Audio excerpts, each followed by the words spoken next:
And I'm glad you're giving them the big picture. But how about some pointers?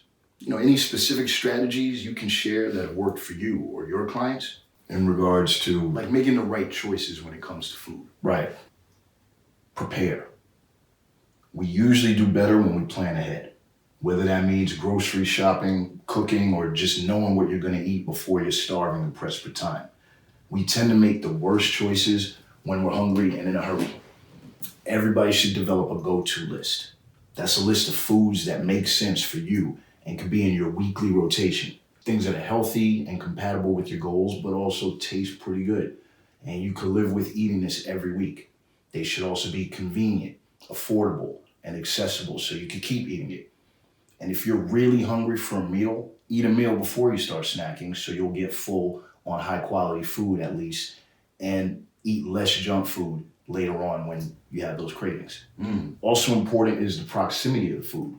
Believe it or not, it would help to store the junk food further away in harder to see, harder to reach places, and put the healthy food on the front, on the top shelf at eye level or on the counter or within reach. So then you'll be more likely to choose healthy foods because you see it first. That's interesting. 2, make high protein foods and low calorie, satiating foods your primary calorie sources. That needs to be mainly what you eat in a day and in a week. Why? Because you're going to be full. True.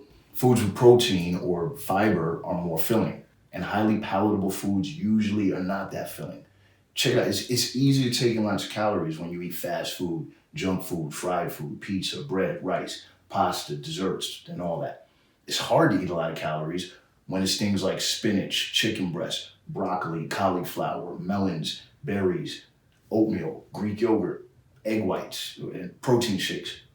Eat the right foods, you're not going to be starving, and you're going to lose weight. You might still have cravings, but you won't be starving. I was not hungry. I kid you not. I can't say there weren't other challenges, but I was never hungry during this weight cut. This way, you're not only reducing your caloric intake, but you're making sure you're full and you're satiated so that when and if you do cheat a little, you won't go too far off the rails as much as you would if you were starving hungry. Stay consistent with your strength training during the weight cut. Because when you restrict calories, your body responds by letting go of tissue, fat or muscle, whatever. Your body just gets a signal to lose weight, to let it go. The last thing anybody wants is to lose the muscle that they work so hard to gain. Or, worst case scenario, lose weight but still have the same body composition and just have a slightly smaller version of the same body. Consistent strength training, protein, and sleep are the only ways to prevent this muscle loss. You might still lose a little muscle during a weight cut. You probably will, but staying on the weights will minimize that. And I mean consistent, literally. Don't make the mistake of thinking that since you're changing your priority to weight loss, that now's the time to change your routine. No. If your program was good for building muscle, keep doing it. You need to keep it the same to avoid or at least minimize the muscle loss, or if you're lucky, keep gaining strength, but it might just slow down a bit. You need it to be the same so you can continue to record and compare your progress. Not to mention, your body doesn't respond well to multiple changes at the same time. You're already reducing calories and increasing cardio, so you can lose weight. You don't need to change your strength training to lose weight. And even if you did feel like switching your program up, now's not the time. Do that at another time when other things are more stable. Not when you're already imposing other stresses and transitions on the body. So it's not a good time to try something else new, especially if you're not sure if it's going to work better or worse than what you're already doing. Plus, think about this. You don't want to do less strength training because you don't want to lose strength or muscle.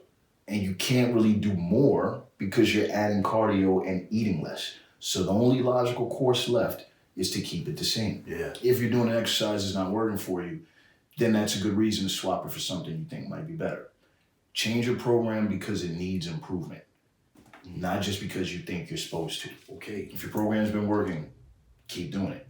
Try to keep getting stronger as you lose weight, or at least not get weaker. Monitor yourself.